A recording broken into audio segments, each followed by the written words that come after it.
Acting Prime Minister Barnaby Joyce has warned that the Australia-New Zealand-US alliance would be enacted if the United States was dragged into a conflict with North Korea. Joining me now from Canberra is our Sky News political reporter Sam Maiden. Sam, what did the Deputy PM have to say? Well, a statement of the obvious, I suppose, to some extent, that obviously if the United States was attacked, we are their ally and the ANZUS alliance would be invoked. But it's always a bit different hearing that come out of the mouth of the acting Prime Minister. This is what he had to say. We are the United States' ally. Yeah, and of course, if they took military action, how would we support them? An attack on one territory is through our alliances. An attack on one territory is seen an attack on both, and so if North Korea was to deliver a warhead into the United States of America, then the ANZUS alliance would be called in. He wasn't really mincing his words about the threat that North Korea posed in the region. This is what he had to say. But it actually hit Japan accidentally, or hit South Korea accidentally.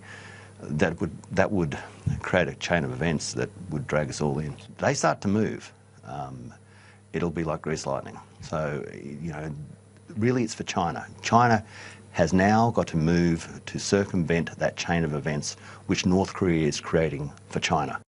All right, Sam, let's get away from the relative peace and tranquility of the situation involving North Korea and move on to some far more tense, some real war, awkward, difficult, volatile situations. And I'm talking, of course, about the internal instability in the government. That's right. No more jaw, just war for the Liberal Party. They've had a whole bunch of ministers out and about today. Fiona Nash saying that she thought Tony Abbott should really put a lid on it. Josh Frydenberg suggesting the same, but said that he didn't need to quit politics. He just needed to perhaps be a bit more circumspect in his public commentary. He's launching a book soon, of course, so no sign of that. He'll be launching a revamped version of Battle Nines, and as we were saying earlier, tickets are on sale for that event in Victoria. Have you sorted our tickets yet? Have you sorted our tickets yet? Sam Maiden, you've had a whole bunch of time since we last spoke. Yeah, I need to organise that. It's going to be a fabulous evening. I'll go with Tony Abbott. I'm not joking. I will totally go too. I will absolutely Neither go. am I. You think I'm joking? I'm not joking. Doubt that management will happily let us go to this. I mean, it's just a case of organising the tickets. I'll put it on my frequent flyer points. I'll pay for it myself. No, I'm going to get Sky to pay for it, but I'm happy to go. I'd love to see the incredible show that would be put on by a Kevin Andrews function. I mean, that is not something to be missed. No, it'll be a good event. It'll be a good event. And the good news, of course, is if we can't get in, we can almost guarantee that someone will record it and leak it afterwards. But it was enough to Tanya Plibersek, the acting Labor leader, to unkindly make this Harry Potter reference. Perhaps we should end this cross on this note. I saw the Prime Minister couldn't bring himself to say Tony Abbott's name today, so the Lord Voldemort of the Liberal Party is not the only problem that the Prime Minister has. You a Harry Potter fan, Sam Maiden? Not a mad keen one. I am familiar with the Voldemort reference. He, whose name shall not be spoken, and of course yesterday we had the Malcolm Turnbull curiously referring to Tony Abbott as that gentleman, the gentleman in question.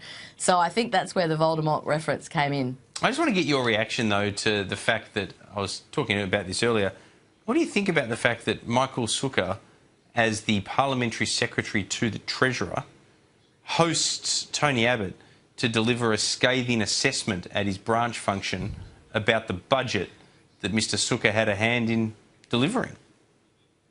Well, some would argue that it's a bit edgy, but to be fair, if you listen to the entirety of the tape, Tony Abbott is making a point around Senate reform, the need to reform the Senate. Obviously, the current makeup of the Senate is one of the reasons why they couldn't get the budget through. I'm not saying he's wrong. He described it as second best. I'm not saying he's wrong. Well, he described it as second best, and when Tony Abbott was asked about this on 2GB yesterday, he said, look, Matthias Cormann himself has suggested that the budget, in terms of being big taxing and not really cutting spending a lot, is a reflection of the fact that they couldn't get through what they wanted through the Senate.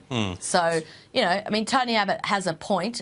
You don't expect Liberal Party governments to jack up taxes, even though, of course, there was a history of doing that, arguably during the Howard years sometimes, wasn't there? Remember, it was the biggest taxing Yeah, government? but they weren't jacking up taxes, Sam Maiden. They just had so much revenue coming in that meant that tax rose as well because of the rivers of gold that were coming in courtesy of the boom years. But just back on this business of... This government is engaging in a slightly more crass approach to actually just increasing taxes. But this is, I mean, as I say, I mean, I'm not saying that Tony Abbott's criticism is wrong. In fact, I'd go as far as to say it's absolutely right. I just think it's funny that Michael Sukkar is standing there thinking that he's, you know, doing a good job, bringing the former PM to address his branch delegates, and as a result, basically Tony Abbott is slamming Michael Sukkar, and Mr Sukkar doesn't even realise it. To be fair, he wasn't brought there to slam the budget. He was brought there to hold a forum with members of the Liberal Party on how to fight for conservative values. So he sideswiped Mr Sukkar. Yeah, maybe he did. Maybe he went rogue on Michael Sukkar.